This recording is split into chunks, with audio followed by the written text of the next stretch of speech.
What is going on, Dodgers fans, Cardinals fans, or maybe even pesky Giants fans that want to tune in to this episode of the Incline Dodgers podcast, National League Wild Card Preview Edition?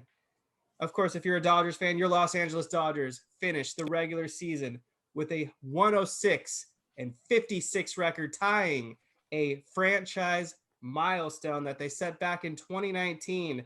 I can't believe the Dodgers won 106 games after what was a crazy season. But there's bigger fish to fry, or in this case, birds, because the Dodgers have a one-game playoff with the St. Louis Cardinals at Dodger Stadium Wednesday, 5:10 p.m. Pacific time. If you can't attend the game, you can watch it on TBS. But let me introduce the rest of my team. If you don't know them by now, we'll start with David Rosenthal. David, what's going on? Hello, Kevin. Very proud of this Dodgers team. A lot of people say they clown on the Dodgers for having, an all-star roster and all that, but that doesn't mean they can't overcome adversity and have adversity. And that's exactly what this Dodgers team did.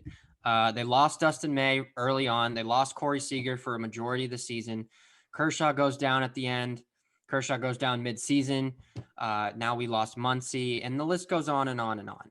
So I'm proud of this Dodgers team. 106 wins is nothing to hang your hat on. Obviously, they came up one short, but that's all gonna, that could all be a moot point if they win on Wednesday. So I'm feeling pretty good. Me too.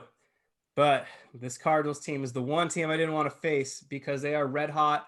We're going to do a very deep dive analysis, the best of our ability. But Jake Reiner, you are also going to the wild card game. I will be at the wild card game. What is on your mind to start this podcast episode? What's on my mind is I am equal parts excited for this wild card game because I get to go to it with you, Kevin. First time. We've never been to a game together with one another, but also equal parts frightened because our season could be over in one game. And I don't think anybody is going to feel sorry for Dodgers fans. I don't think Dodgers fans should feel sorry for themselves. I mean, this was an accomplishment unlike no other. David mentioned a bunch of the injuries that this Dodgers team went through. You also consider the fact that the Giants won 107 games. And I think that may be even more surprising than the Dodgers winning 106 games.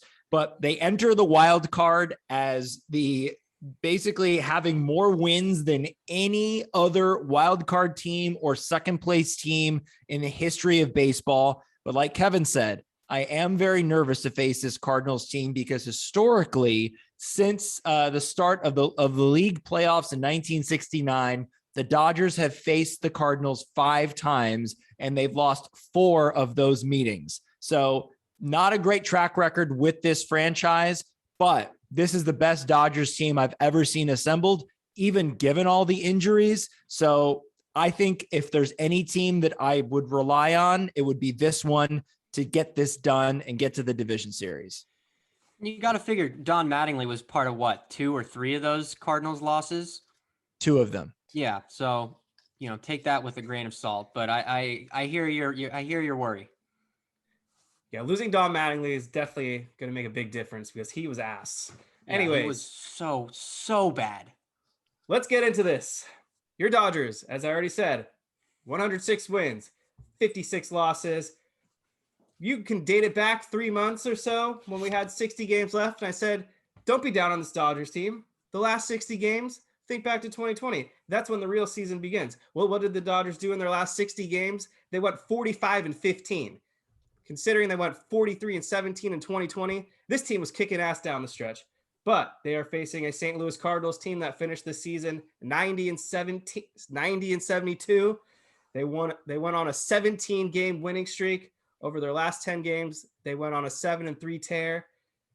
This Cardinals team, when you look at their home road win total splits, dead even, 45-36 at Busch Stadium, 45-36 on the road.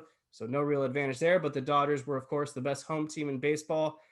But it's the playoffs. You can't really put all your eggs in that basket because anything can happen. But the pitching matchup, let's start there. Max Scherzer will take the mound for the Dodgers, and he will go against the 40-year-old superstar veteran in Adam Wainwright, who went 17-7. this season with a 3.05 ERA, 206 innings pitched. This guy is a machine with a 1.057 WHIP. Yeah, the key for facing Wainwright is you can't let him be efficient. That's the name of the game with Wainwright. Is he is surgical in and around the strike zone. He doesn't waste pitches. He gets ahead early in the count as often as he can. He takes strike one personally, and he goes after it more than any starter in baseball. Maybe besides Max Scherzer, honestly. So what the Dodgers are going to have to do against Wainwright is not let him be efficient. Last time out, we faced him. He went into the ninth inning, and that was allowed to happen because they let him be efficient. What I want to see in the first inning is a 20-pitch inning. I don't care if you score. Just make him throw 20 pitches in the first inning. If they can do that, you set yourself up for the rest of the game. Second time through the order, you can get to him, but you can't let him get in the ninth inning. You just can't. If that happens again, they're in trouble regardless of what Scherzer does. Yeah, that's my one concern about this game is the Dodgers offense, as we've seen throughout the season, can be a juggernaut. They can be unbelievably intimidating and just a force, but they can also just absolutely disappear out of nowhere. And like David mentioned the last time out against this same pitcher, Adam Wainwright, he made them look silly. And he made them look like Wainwright in his prime. That's what the Dodgers offense did against Adam Wainwright. However, given the last couple of weeks of the season, the month of September, we really saw the Dodgers put into practice what we know this team is about, which is pass the baton, work the counts, make these pitchers throw pitches, and just get the next guy up, pass the baton, because one of these, if you continue to make pitchers throw pitches, one of them is going to be a mistake. And then you could be looking at a crooked number, a 3-run homer, who knows? But yes, that is the key to this game, is going to be the offense. I have no worries about Max Scherzer. Trey Turner said the other day, Scherzer's already getting angry about this game, which is an awesome quote. And it's what you want to hear if you're a Dodgers fan. I have no problem with Scherzer going in this game. Even given his recent struggles over the last couple of outings, it doesn't matter. He's a big game pitcher, and to me, if you were to pick anybody to start this game for us, it would be him, hands down. I mean, you could make a case for Walker Buehler, but Max Scherzer is probably the number one. Yeah, so Max Scherzer to finish the season for the Dodgers went 15-4, 2.46 ERA, 236 strikeouts, an 0.86 WHIP. He faced the Cardinals twice this season. First game was on April 21st. He pitched 6 shutout innings with 9 strikeouts. And then he faced the Cardinals in St. Louis in a Dodgers uniform. He went 8 innings, 13 strikeouts, allowed 1 unearned run. The Cardinals bats, those 2 games, don't have an answer for him. I know David has more stats that he can touch on to help kind of explain just how dominant Scherzer has been against the Cardinals. Yeah, I mean, I got a bunch of stats when we go over the offense. I don't know if we want to do that now. Stick with pitching still. Yeah, so I'll save those stats. But just one more thing on Wainwright. I'm looking at his ERA by inning. It's all pretty consistent except the third inning. His ERA is 6. For some reason, he has a 6 earned run average in the third inning. So the Dodgers can capitalize on that. But like I said, if they don't make him work in the first inning, that ERA is not going to be 6 in the third inning. I can promise you that. But that's if they work the count the first inning, get a couple guys on, turn the lineup over by the third inning, that's when they're going to do damage. That's the formula for success right there. Even at the age of 40, Adam Wainwright has one of the filthiest curveballs in the game right now. The spin rate is off the charts, ranking in the 90th percentile out of 100. Hitters are hitting 209 against his curveball. His sinker is his next best pitch. Hitters are hitting 175 against that. He throws that 28% of the time. He also will mix in a cutter, 4-seamer, and a changeup. And that changeup tends to be his weakness. So I don't know if he's going to offer that to Dodgers hitters, but wait on that. 89 miles per hour is what he usually tops off at now with the fastball and hard stuff. And a curveball tails off at 73 miles per hour. But David, who is the home plate umpire in this game? Oh God. Brace yourselves if you haven't heard, but it's the cowboy. It's Joe West. There's nothing positive I can say about this. Statistically, shockingly, he hasn't been one of the absolute worst umpires in calling balls and strikes this year. But he's on his farewell tour. He's historically bad, and MLB decided, you know what, we'll throw him a bone. The old man's going to retire. Let's let him umpire the wild card game. So if you're hoping for a consistent strike zone, I don't know if you're going to get it. Yeah, isn't that just perfect though? I mean, having Joe West umpire the Dodgers game, the Dodgers throughout the season have had just the worst luck with umpires, just have cost them games because umpires just could not get calls right. And so it's just perfect. I mean, you couple that with losing Max Muncy for pretty much the postseason, it seems like at this point. And then on top of that, the notion that they could just go cold at the plate. I mean, it's just it's not setting up to be a positive outcome, but if there's anything we've learned about this Dodgers team is that they are resilient. And one thing, just a positive note. Remember, I forget what series it was, but last year in the playoffs, we had Angel Hernandez umpire a game behind home plate. And we all thought it was going to be the worst thing that has ever happened in the world. Me. And he was phenomenal. You heard me right. He had a phenomenal game behind home plate. So I'm hoping for the best, but expecting the worst from Big Joe West. I was all for it because I looked at the data before that game and I saw Hernandez was a big Kershaw guy. And speaking of big pitcher guys, unfortunately, with Joe West, Adam Wainwright has a 1.27 career ERA over 4 appearances with West behind the plate. But Scherzer, 9 games appeared, a 2.06 ERA.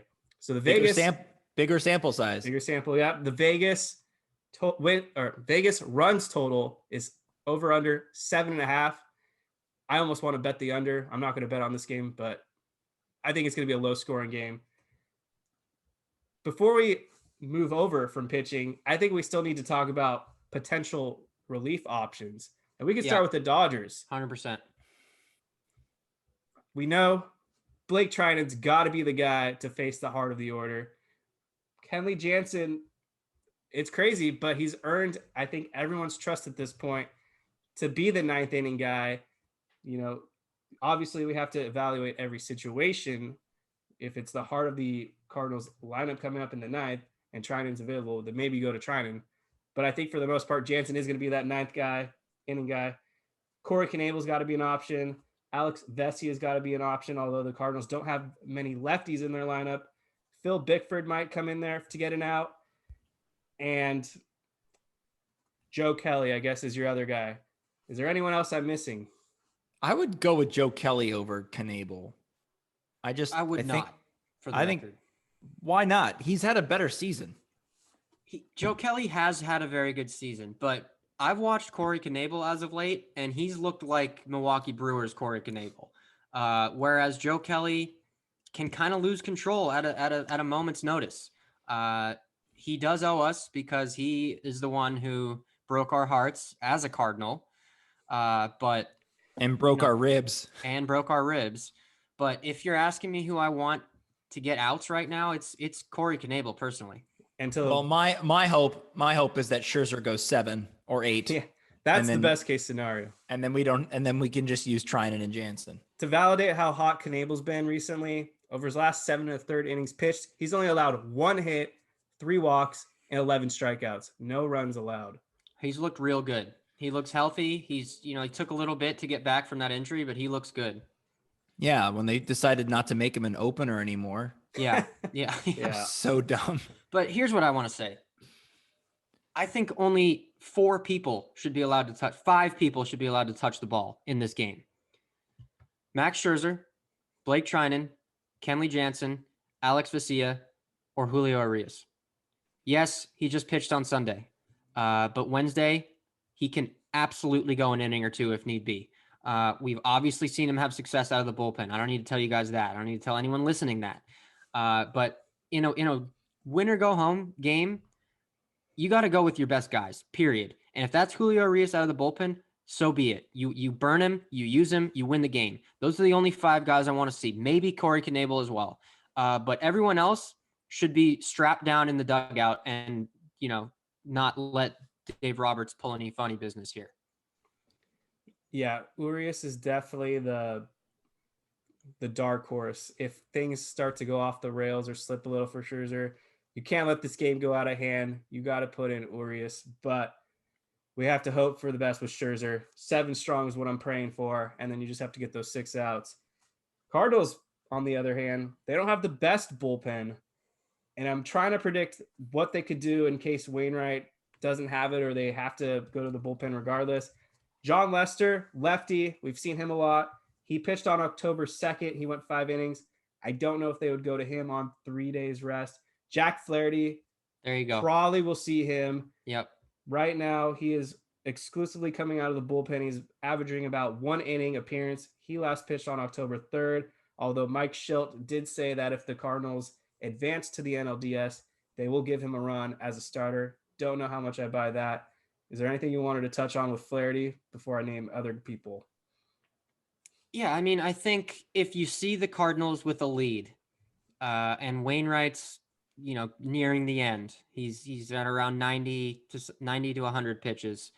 Flaherty is going to be the guy. He's, traditionally their ace when he's healthy. Their bullpen, the Cardinals bullpen has been shaky all year. A lot of guys have control problems. Reyes used to be an all-star closer, and then he kind of fell off. Gallegos is, you never know what you're going to get from him. He has no idea where the ball's going.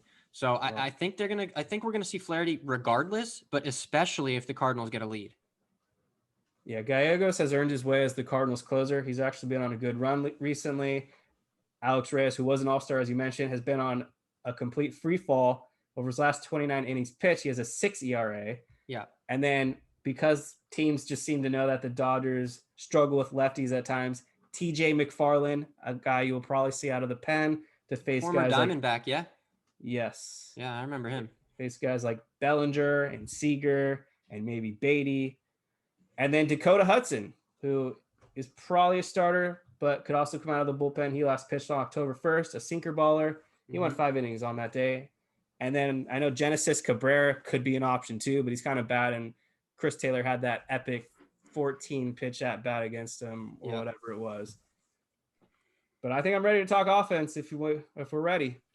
Let's do it. All right. Cardinals. It looks like their starting lineup is going to look something like this. Tommy Edman will bat leadoff at second base. Paul Goldschmidt second at first. Tyler O'Neill batting third and left. Nolan Arenado at third. Cleanup. Dylan Carlson fifth, center, right field. Yadier Molina catcher, Hall of Famer. You know who he is. Number 7, batting seventh. This is the question mark. It could be Paul DeJong or Edmundo Sosa. We don't know. Could be either. And then Harrison Bader will probably be their center fielder. I feel like they would go with DeJong just because I feel like he's had good success against the Dodgers. I will talk about that in a minute. He absolutely has. Yeah, I don't have any stats, but just my memory serves, I just remember him crushing us for some reason. Not just the Dodgers, but Max Scherzer as well. Great. Yeah, they'll go with him then. Dodgers are 4th in MLB in runs, 830. Cardinals were 20th, 706. And on the road, the Cardinals are actually a good hitting team. They ranked 6th in Major League Baseball by batting .246. So I listed the Cardinals hitters. Where do you want to start?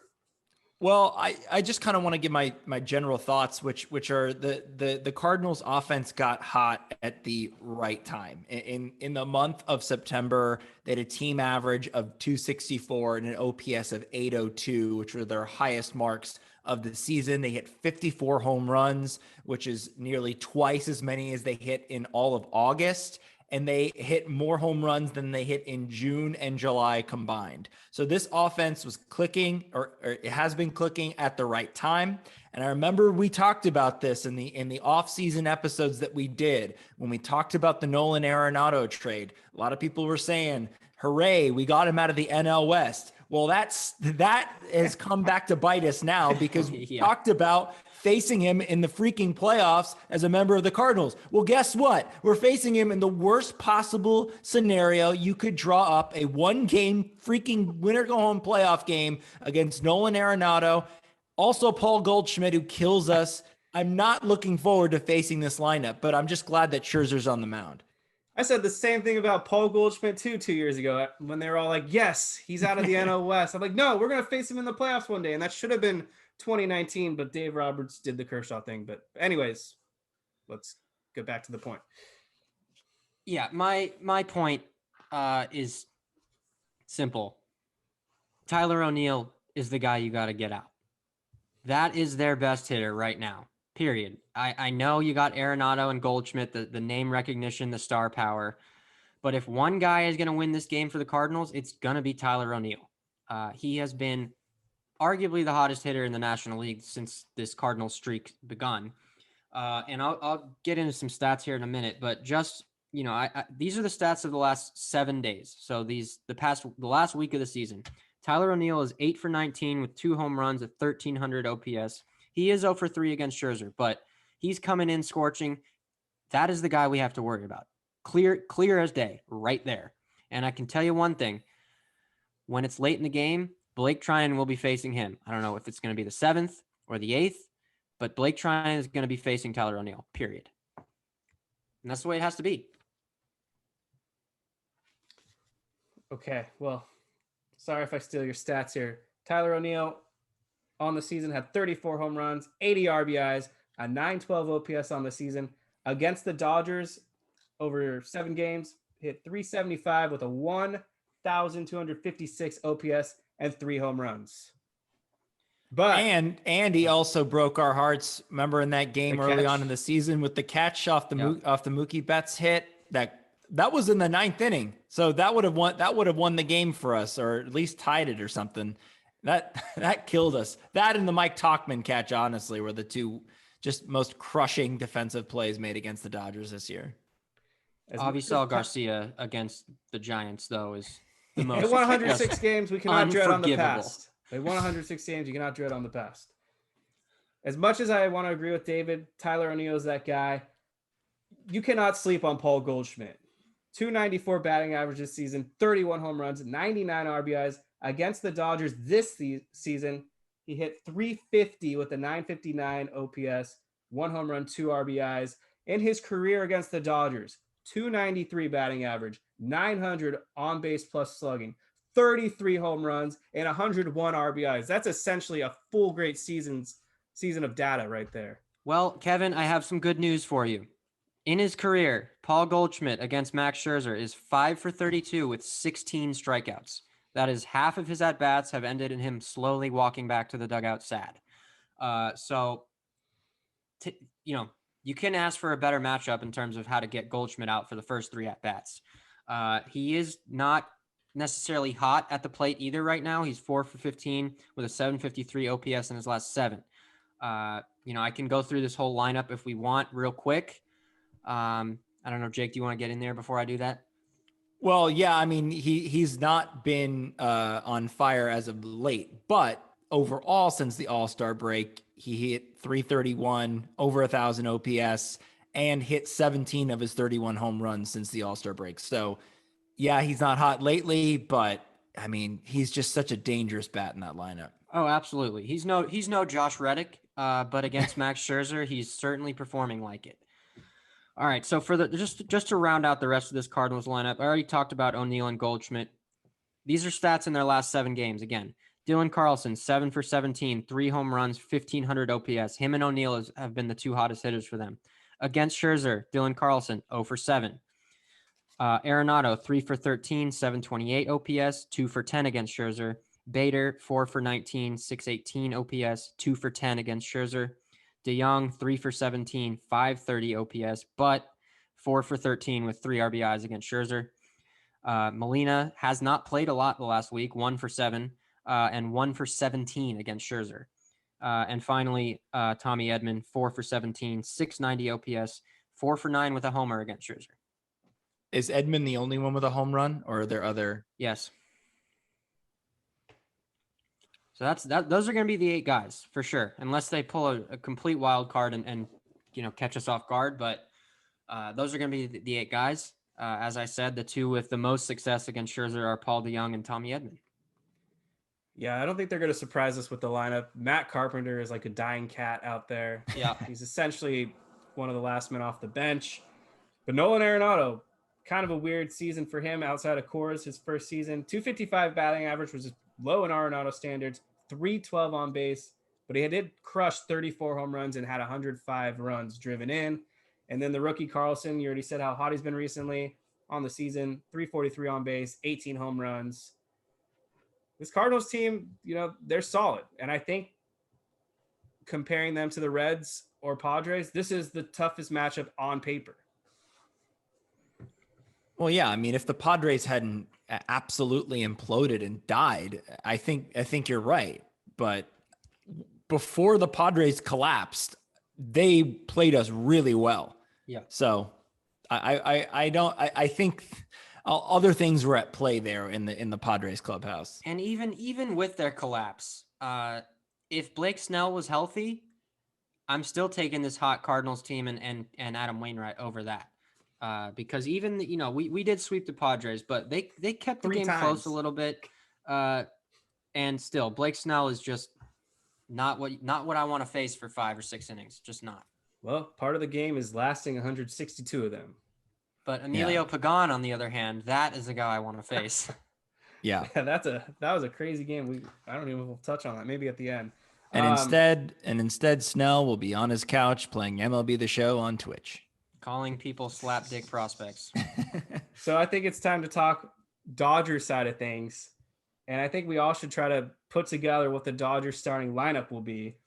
To kind of start the subject, though, Alejandro and Blues Jam Hawaii on Twitter want to know who's going to play first. Is it going to be Matt Beatty? Obviously, Max Muncy, we think, has been ruled out, according to Dave Roberts. That's the question. Before we figure out the lineup, we need to figure out who's going to play first. Apparently, David Vassegh implied they're maybe going Pujols, which to me makes absolutely no sense. So I don't know. He doesn't I don't know think shit. I think tend to Alex agree with Cora you, is a Kevin. great manager. Yeah, I saw that tweet.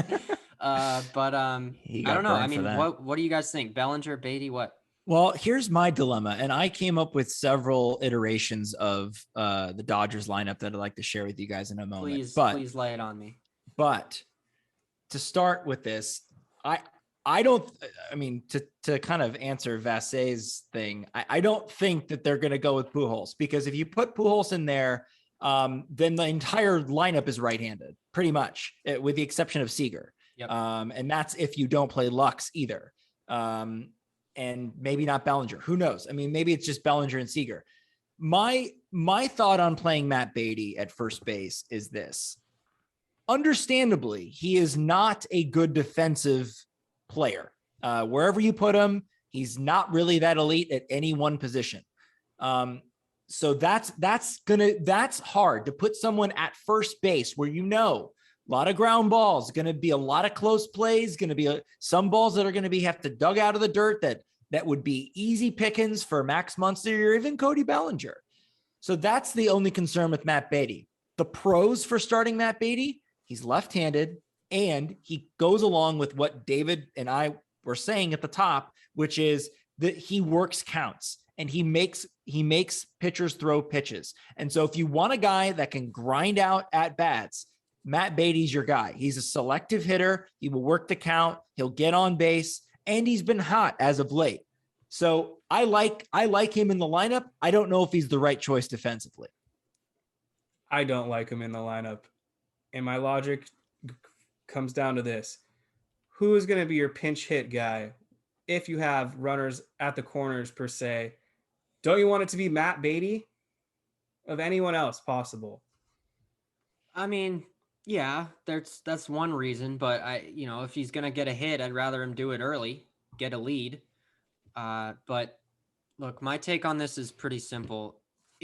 I can't imagine it's Pujols. First of all, he's 1 for 10 career against Adam Wainwright.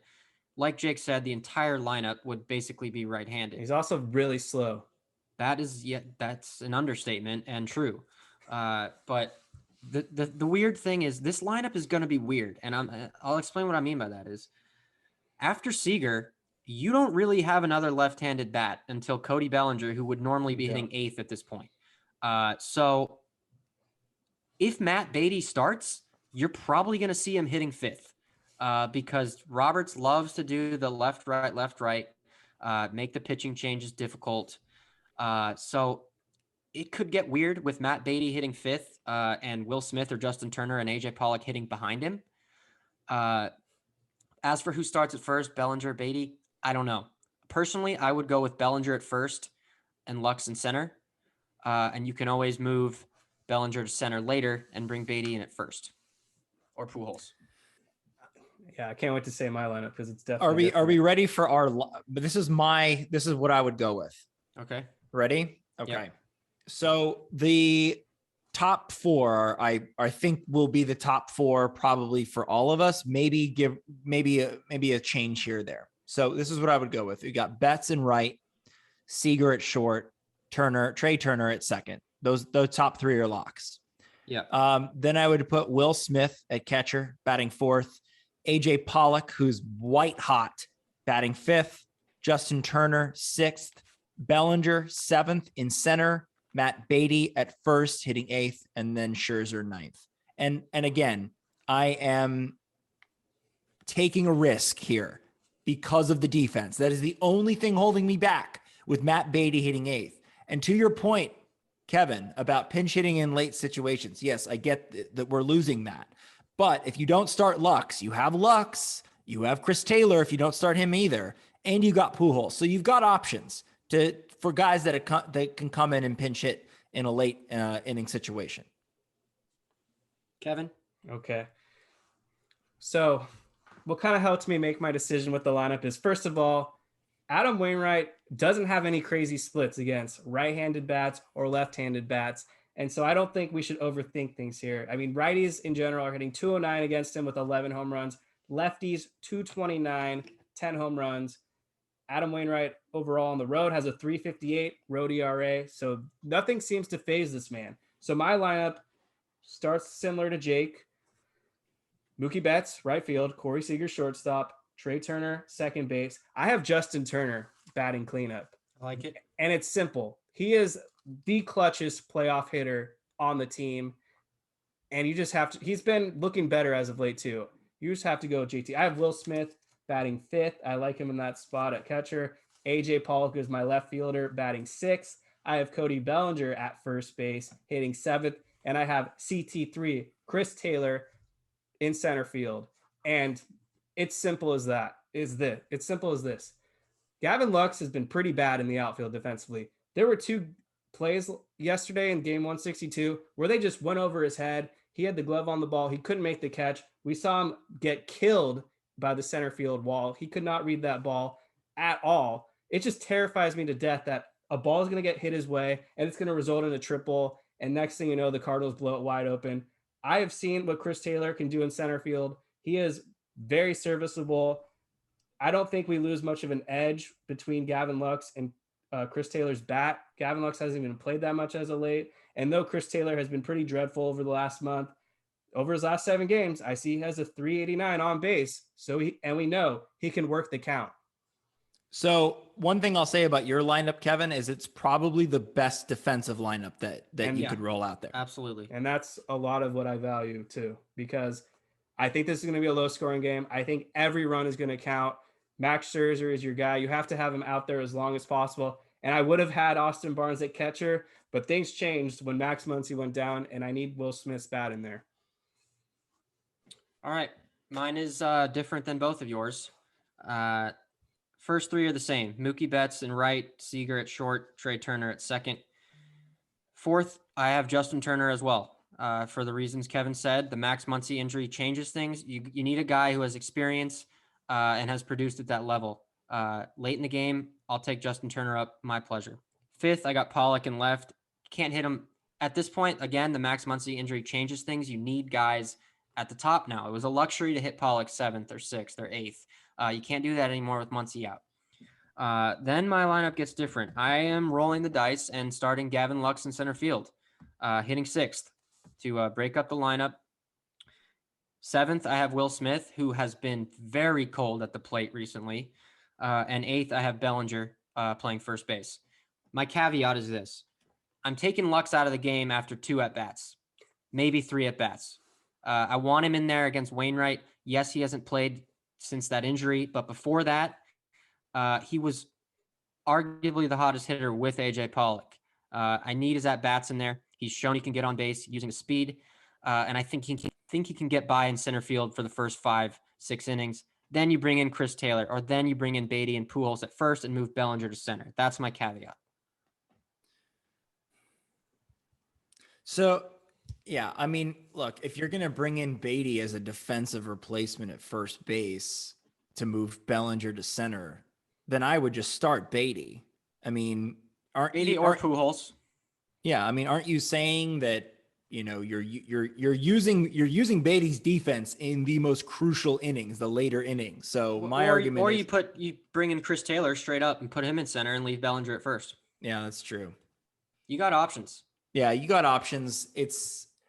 I'm curious because I was trying, because I came up with a couple of different ones, and I'm trying to think, like, what is Dave gonna do? Well, it's gonna be Friedman too. Friedman is Right. gonna be working with Dave here. So, I mean, we all gave our lineups. What do we think they're actually going to do? That is what I actually think they're going to do. Cody Bellinger and Chris Taylor were some of the most essential guys during the entire 2020 postseason run. CT3 was an all-star in the first half. Cody Bellinger, we know what his ceiling can be. He's starting to look a little more like himself at the plate. I just have a really hard time imagining them benching their best bats when Max Muncy has gone down. Yeah, but that's the thing, Kevin. They're not their best bats right now. It's a win or go home. You can't live in what happened in 2020 or what their name on the back of the jersey is. You got to go with the production right now. And frankly, that's not Chris Taylor and that's not Cody Bellinger, but the Muncy injury basically guarantees Bellinger is going to be in the lineup at some point, either in center or at first. So it's tough to keep Lux out of the lineup. I get it for defensive purposes, but you can't just, hope that they're going to turn into their 2020 selves, or for Chris Taylor's case, the first half version of himself. It would have been nice had they tried Trey Turner in center at some point during the season, because if Trey Turner could play a serviceable center field, then you could start Lux at second and it wouldn't be that big of a deal. Trey Turner didn't want to play the outfield this season. Yeah. I mean, whatever he wants, really. I mean, he's hitting the shit out of the ball. I mean, listen, it's really a what have you done for me lately sport. But Gavin Lux hasn't played in a week. We know throughout his career, he's really struggled against the curveball. That is Adam Wainwright's best pitch. Matt Beatty's no great curveball hitter himself, and he really wasn't part of the team most of the second half. He had a few good games, but who was he facing? AAA relievers? I'm not sold on that kind of production when you have Chris Taylor, who's been in the starting lineup the 2017, the 2018, the 2019, the 2020 run. It's a clean slate going into the postseason, and you really... All right, so just real quick, now that we've already said what we think the lineups will be, Dodgers in the last 7 days, and then Dodgers career against Adam Wainwright. Pollock, 5 for 19, 4 homers, 8 RBIs, 1,200 OPS, 3 for 8 with 2 RBIs against Wainwright. Dodgers' hottest hitter right now. Well, actually, this next guy is the Dodgers' hottest hitter right now. Corey Seager, 12 for 24, 4 home runs, 1,600 OPS, 2 for 7 with 2 RBIs against Wainwright. Trey Turner, 11 for 24, 3 home runs, 11 RBIs, 1,300 OPS, 5 for 14 with an RBI against Wainwright. So if the Dodgers are going to win the game, it's got to be those 3 dudes doing it. Mookie Betts is kind of cold right now, 4 for 22, does have 2 home runs and an 833 OPS, 2 for 4 against Wainwright in his career. Justin Turner's getting hot, like Kevin said, 6 for 17, 2 home runs, 1,200 OPS, 3 for 9 with an RBI against Wainwright. Bellinger, 4 for 13 recently. Don't look now, but he's hitting over 300. One home run, 846 OPS, 1 for 8 against Wainwright. And then Will Smith, 2 for his last 17 with a 376 OPS. He's hurting. 0 for 3 against Wainwright. So overall, pretty successful lineup against Wainwright. Yeah, and most of these guys I just said, they're kind of hot right now. With the exception of Smith and Mookie Betts, pretty much everybody else is humming. Yeah, I mean, over the last 6 games, the Dodgers have looked like the Dodgers of old with 19 home runs. And then, yeah, David mentioned how hot Corey Seager's been. To finish the season, a 306 batting average, a 394 on base, and a 915 on base plus slugging, 16 home runs, 57 RBIs. In the second half, he had a 169 weighted runs created. And I think over his last 15 games, he's batting over 400. Trey Turner won the batting title, finishing with a 328 batting average over his last 15 games. He hit 419, 2 grand slams. Those are the 2 guys, along with AJ Pollock. I am in the same boat as both of you. Those are the big 3 that really have to step up if the Dodgers want to win this game. But of course, Justin Turner, can't sleep on him either. He is Mr. NLDS. I know this is not the NLDS, but it might as well be. And I also like to point out something that I don't think we should bury or overlook, which is the fact that this Dodgers team not only is hot going into the postseason, but 2 major comeback wins over the past week. And I also would like to point out the fact that the Dodgers, the only reason that they were eliminated from the NL West title was because the Giants won. It wasn't because the Dodgers lost. And there were 2 instances, one against the Padres, which I was there, where they were down 9-5. It kind of, get all the memories came back of 2006, the 4+1 game. This was the 1+4 game this year. And then the game against the Brewers, they had a huge comeback win with Trey Turner smacking a grand slam. So this team is showing its resilience at the right time. It's what we've been waiting for all season long, for them to not only come back from deficits, but come back late, because pretty much in the first half and even into the second half, they were not scoring late when they were down. And so those 2 wins down the stretch were huge. And if it's any indication, I like our chances going into Wednesday. Absolutely. I couldn't agree more. So to finish out this preview part of the show, Zimzy on Twitter wants to know, how can the Dodgers overcome the Cardinals' devil magic? I think we already answered part of it. Is 1, Don Mattingly is not the manager. 2, Justin Turner will have more than 2 at-bats, at least I hope, against the Cardinals this go-around. And 3, they're just both completely different teams. It's Max Scherzer going on the mound for the Dodgers. He was not part of 2013 or 2014. And yes, Adam Wainwright is still there, but hopefully they don't have a Joe Kelly this go around that's going to throw out one of our guys and break one of our hottest bats' ribs. Yeah, I mean, I told you what the key to success is. You get Adam Wainwright to throw a 20-pitch first inning. Max Scherzer gets a fuck you top of the first half inning, shuts him down in order. The Dodgers will win the game. If that happens, I am guaranteeing a Dodgers win, period. Yeah, and I mean, obviously it's a different team, and 2014 is now 7 years ago, but they did face Adam Wainwright at home in game 1 of the NLDS, and they shelled him. They got 6 runs off him. Unfortunately, it didn't go the Dodgers' way the rest of the game, but Adam Wainwright was in his prime back then, and they got to him then, so why not get to him now? So my question to you guys is, give me one wacky or bold prediction that you think will happen in this game. So I can start since I just came up with mine. Yeah. I gotta think about this. I mean, shit, man. So to buy a little time, every time the Dodgers face the Cardinals in the playoffs, Yadier Molina does 1 million mound visits. And I feel like MLB essentially made the rule to limit mound visits in a game because Yadier Molina constantly was going up to his pitchers, buying time, talking to them, and all that. So my bold prediction, or my wacky off-the-wall prediction, is that the Cardinals will run out of mound visits in this wild card game. That's a good one. I think here's my wacky prediction, that the Dodgers will manufacture at least 3 runs, whether that's on a sac fly, a squeeze bunt, fielder's choice. I think that they're going to do the little things in this game that will net them runs and ultimately win them this game. I think that they have to do those things because I don't think that if this was a series, they could wait around for that 3-run homer, and it may come, it may not come in game 1. But if you lose game 1, you still have game 2. But in this one, every run's going to count. Every run matters. And so I'm looking for them to push across runs any way they can. All right. Mine's not a wacky prediction. It's just a bold prediction.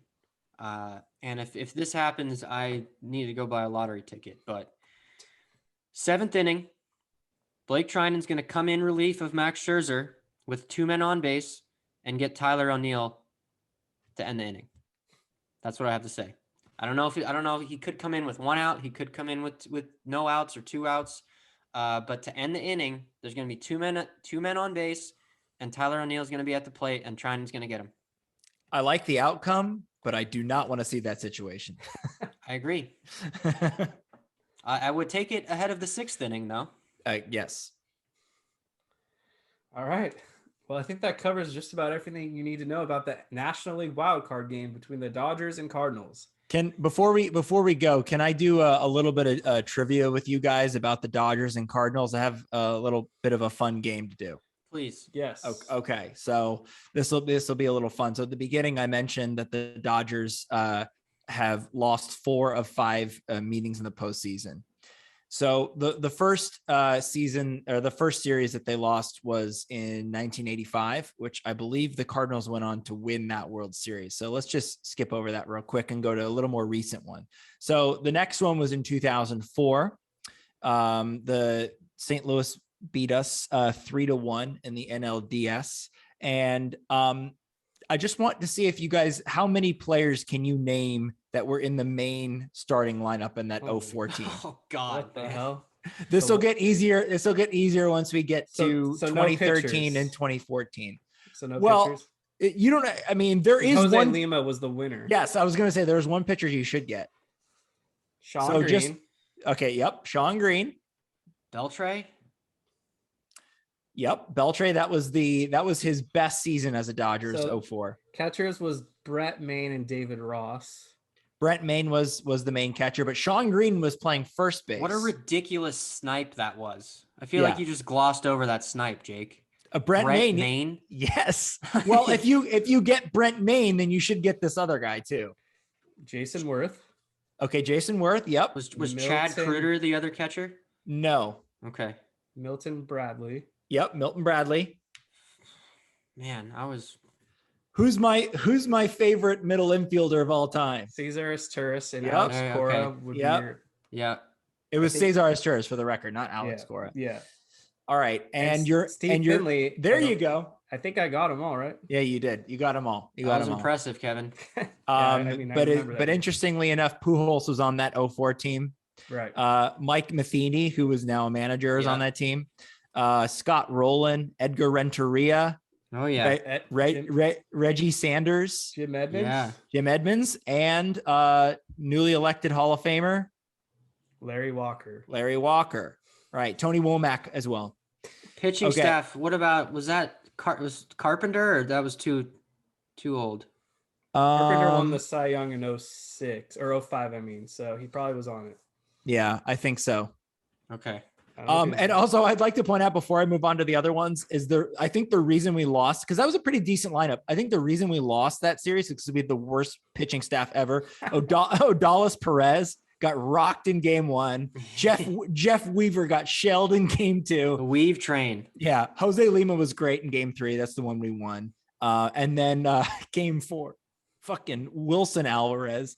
Oh God, that was terrible. All right. So 2009 was the series that the Dodgers won. They swept the Cardinals in the DS 3-0.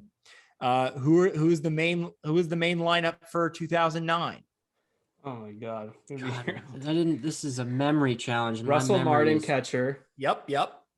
Loney at first. Yep. Second. This Kent? one's tough. No, not Kent. DeWitt. No. I don't know if you're going to get this one. It's tough. Shortstop was for call. For call. Yep. Third, Blake. Yep. Casey Blake. Ethier, Kemp, Uh-huh. Ramirez. Yep. So you're just missing the second baseman. Ronnie Belliard? Yeah, it was fucking Ronnie Belliard. He was good for us. He was good. He was good down the stretch, I remember. Yeah, he was. That Yadier Molina was on that team. Pujols, Schumacher, Skip Schumacher, Mark DeRosa, MLB Network, Brendan Ryan, Mr. Mustache, Ryan Ludwig on that team. Ryan Ludwig. Yep. Matt Holiday. Even? Matt Holiday. Yes. Yeah. Oh, I'm catching fire. I'm catching fire here. Okay. Do you know the center fielder though? Ankiel. Close. Not Ankiel, but kind of Ankiel-esque, I guess. Give me a second. He wasn't a pitcher or anything. It just kind of. Yeah. They all have that same vibe. Oh man. Give me his first initial. This guy also played for the Blue Jays. First initial, C. Blue Jays. What's his last initial? R. Oh, this is gonna kill me. Do you know, Kevin? No, I don't remember. All right. Go ahead. Yeah, Colby Rasmus. Oh my god. Damn it. All right. That's like a Jake Marisnik, in my opinion. Yeah. We'll just rip through these last two real quick. So 2013 NLCS. This was the Rib Series, I believe. The Dodgers lost this series 4-2. Who was the main starters for the Dodgers? What year is this? This is 2013. AJ Ellis behind the plate. Yes, sir. Agon. Yep. Hanley before he's gone. Yeah. Hanley, Uribe at third. Yep. Second was Ellis. Mm-hmm. Outfield was Crawford in left. Mm-hmm. Puig in right. Mm-hmm. Or center, whatever. And then right Ethier, I guess. Yeah, Ethier was in center. Yeah. This was the Yadier Molina again, Matt Adams, Oh God. Matt Carpenter, David Freese, Pete Kozma, shortstop. Yeah. Matt Holiday, John Jay, and Beltran. All right. And finally, the 2014 NLDS, the Dodgers lost this one 3-1. It's got to be pretty similar, no? Yeah, it is very similar. A couple of Second base changes. is different.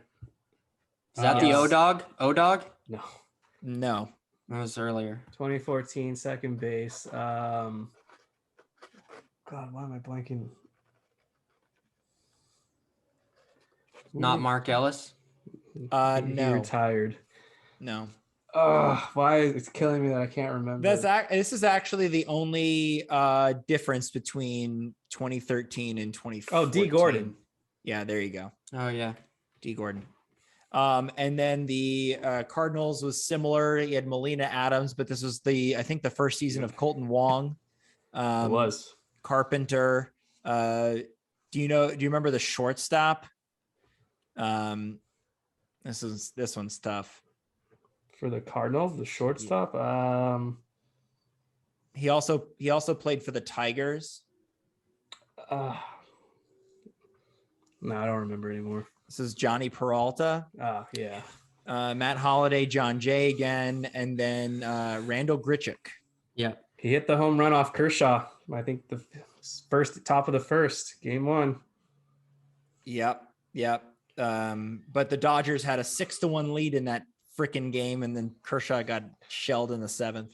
Yeah. More importantly, who was the home plate umpire in game 3?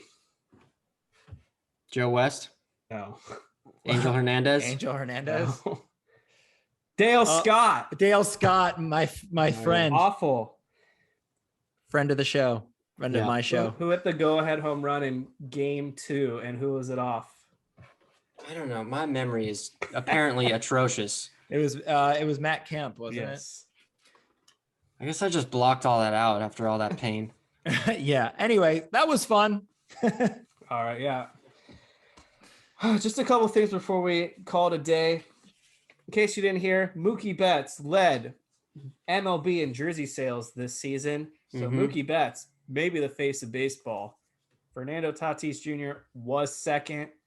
Clayton Kershaw still in the top 5, and was it Cody Bellinger? I think Cody Bellinger was also in the top 10 too. Super cool. Love that. And Kirsch, yeah. Yeah, Kershaw was top Every 5. year it feels like. I'm proud of Dodger fans for that, especially with all the stars we got. I love that people are still getting Kirsch. But also, why the hell do you not have one already? Like, what are you waiting for? All right, if you're a betting man or woman, Dodgers are going off at -200. That's 2-1 in layman's terms.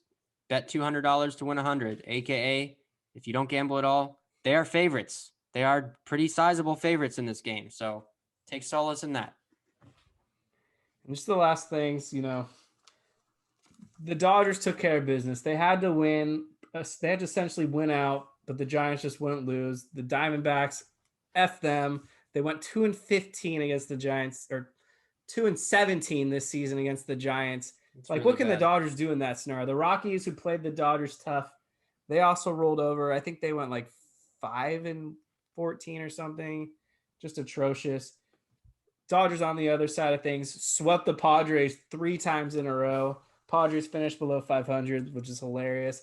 And then they sweep the Brewers. But, I did say, like, the Brewers were going to essentially lie down in this final series, and they did. Dodgers took care of business. But it is what it is. It's been a great season. I hope everyone had fun. I can't believe it's over. 162 games flew by. A lot of lows, but also a lot of highs. And let's hope that, this won't be the last playoff episode that we cover. I forgot how much fun 162 was. I mean, we had a 60 game season last year, and getting the 162 back was, it just felt right. It felt like baseball again. And it was a lot of fun to watch. It was excruciating in the first half. There were some stretches there that were just brutal. I don't know why this sticks with me, but just that Cubs double header. That's what sticks with me too, man. In Chicago. Super weird. The 5-15. That's what I always go back to, is just me how too. awful exactly I felt that game during that Cubs series was just brutal. But really the whole thing that it came down to was how the Dodgers faced off against the Giants, and they lost 10 games. They won 9 of them. So they played them tough, but there were a few games there that they just needed to have. They should have had. People like to say that it came down to a Darren Ruff check swing. Sure. But there were a couple other games there that they could have won and should have won. And there was one dramatic win that they had, which was that Will Smith walk-off homer, which was awesome. But a great season nonetheless. The Giants just had a freakishly, a better season by 1 game. And that's what it took to dismantle the Dodgers in the NL West and their 8 consecutive year NL West title run. So that's what it took. And they proved that. Yeah, I'm just going to bring up one thing here is on our pre-season show, our season preview show, we asked for win totals. I predicted the Dodgers would win 108 games. And I said, there is no scenario where this Dodgers team does not win 100 games. 0, no scenario. And that is what we saw, because they were thrown every possible curveball you could imagine. You had injuries the first week of the season. You had injuries throughout the entire season. You had a pitcher go on the administrative leave for the whole season who you paid $40 million. You had everything possibly that could go wrong basically went wrong. And this team still fought and won 106 games. And like I said at the beginning of the episode, you can still give the credit to the Dodgers for overcoming adversity, even with the best roster in baseball, because 162 games, winning 106 games is an accomplishment for any team. And look, the Giants outplayed their expectations. They outplayed their skills. They outplayed their roster. They outplayed everything possible. Everything that could go right for the Giants went right this season. And I'm just going to say it now. That is going to end in the playoffs. They will lose in the NLDS, whether it be to the Dodgers or the Cardinals. They're done. And I'm dying on that hill. I died on the hill that they collapse all season. Yeah. My dead body is on the hill right now. So I might as well get my second body over there now. They ain't losing to the Cardinals, but that's not going to happen anyway. So we don't have to worry about that. I'm sorry. The Cardinals I'm prepared to die again. The Cardinals are built for one team, or Cardinals are built for one game because after that, their rotation is a bunch of ass. It's just Miles Mikolas, J.A. Happ, John Lester. Yeah. That's a joke. So we have to beat them. We cannot allow that monstrosity to carry over. It's literally Adam Wainwright and then a bunch of scrubs. Yeah, but I mean, look what their offense done. We'll 15 see. wins. That's what the Giants have. And can't wait. I hope we get that scenario because, boy, that'll be electrifying. But anyways, final thoughts or out of left field or anything you want to get off your chest. Out of left field. That's we haven't done that one in a long time. I know the season has been too drama filled for us to even do it. Exactly. People that don't move out of the way when you're walking on the sidewalk. Those assholes. Yeah, you know what I haven't said in a while? Fuck you, cyclists. Yeah. Yeah. And your outfits. Yeah. I'm really, I mean, as annoying as it is to have a 1-game playoff when you have 106 wins, like it is exciting baseball. It is a game 7 scenario, win or go home.